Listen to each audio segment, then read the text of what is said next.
What's up, guys? My name is Joe. Welcome to my channel. I'm here to teach you how to take your power back from that chronic illness and those chronic symptoms to flip the script on your healing journey and become empowered to become your own best healer. In today's video, I want to talk about a topic that I've talked about before around acceptance and surrender and letting go. But I want to talk about more of like the nuance of how to actually implement this practice on your healing journey.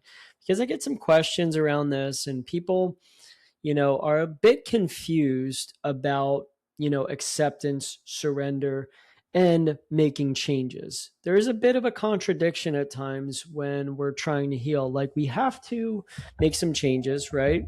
We have to do some of the things that are going to be beneficial for us. But at the same time, we have to accept, allow, surrender to our feelings and let them be. And I want to talk about this from the lens of, what I've learned on my journey, but also how I think this all, goes together. It all goes hand in hand. So obviously, like when we get chronically ill, we're dealing with hundreds, if not more than hundreds of symptoms at any given time. Some are louder than others. Things are constantly changing, all of that stuff. And, we often talk about people that I'm friends with and connect with on this channel and other things like that is around acceptance, allowing, surrendering to the symptoms. And this is a very, very hard thing to do. And it's a very, very nuanced thing to do. This is why I teach about it so much and talk about it so much. Because if it was the way that everyone could do it, like everyone would heal just like that. This is the challenge of healing. Now, I want to talk about what acceptance, surrender, and allowing looks like. And then also why some of that can lead to also a misunderstanding around what I mean by acceptance, allowing, and surrendering. So acceptance, when I talk about it from a lens of symptoms, sensations, feelings, and emotions. And I talk about this from a more, if you want to use the term somatic sense, but I'm talking about it more from a physical body based sense. So the symptoms and sensations that we feel that are so uncomfortable that lead us to want to basically run away from our bodies and escape and and lead us to be in misery. And this is what I talk about. Needs to have some acceptance and some room to breathe. This has been my journey on of healing. Is that anytime I fought against symptom sensations through my thoughts or through actions, meaning like retreating, going into coping mechanisms to escape, those symptoms and sensations lingered and often got louder, you know, and didn't resolve. The paradox was, when I accepted those symptoms, sensations, feelings, and brought them with me and allowed them to be there and felt them from a physical body based sense, at times they resolved. Now, I want to talk about the nuance of this. So, obviously, when we're dealing with some serious sensations, and we're so uncomfortable, we're not always just going to like or love what we are dealing with. And we are also at times going to want to run away. This is part of the journey. It is part of coming back home to your body. And often what is underneath all of those symptoms and sensations are emotions and feelings that we are running from. A dominant one being fear for a lot of people, but it can also be things like anger, sadness, frustration, things like that. And all of those emotions have a physical component to them. Fear often lives in the gut, the chest, sometimes the head. Um, Other sensations like depression can also live in the gut and just can be a more overwhelming pain and body sense. Um, so often resolving some of these chronic conditions, it means accepting, allowing those symptoms and sensations and going into the emotions and feeling them from a somatic lens. And this is where tools like somatic tracking, acceptance practices and things like that can be really beneficial to sort of build that safety and that trust within the body and feel and release emotions. Now, in the lens of just like uncomfortable neurological cognitive symptoms, those are a bit different. Like, yes, we want to accept and allow those symptoms and sensations, but we're also not going into those symptoms and sensations and like exploring them, often. If you're dealing with like vertigo or dizziness, or vision problems or, whatever, it's like you're not meant to go and dive into those and sit there and feel those. In fact, sometimes focusing so intently on those symptoms actually exacerbates them. This is where you bring them with you, shift your focus externally to the observing self, focus on the present moment, what you're doing, and accept and allow as best you can. So that's the nuance there. And I've talked to other people as well that, will be in these states of depression or anxiety for months and years. And they'll be like, well, you guys are telling me I just need to accept and allow this. And I want to talk about the difference between depression and sadness.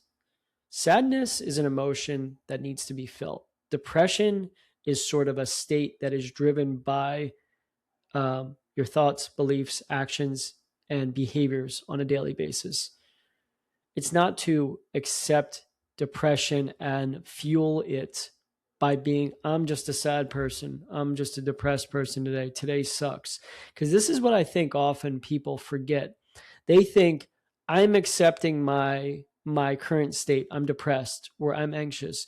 So because I'm accepting it, now it's fine to just think about how bad I am and continue to tell myself a story around depression or anxiety. They think that's acceptance. I'm here to tell you that is the furthest thing from acceptance. And this is where sort of like the nuance of brain rewiring kind of comes into play. Now you accept the symptoms, sensations, and emotions from a physical lens, but you don't go up into the head from I'm accepting how I feel. Let me just dive into feeling like shit all day and focus on feeling like shit all day. That is not acceptance. That is sort of self-sabotage. That is, moping and worrying and stressing and focusing on what you do not want. And this is where brain retraining does kind of come in. And I even hate that term. But what I want to use instead of brain retraining,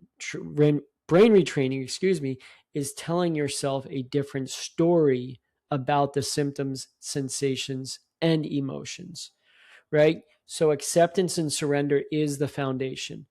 It's like the ground level of the building. It's like, this is where we are going to heal from.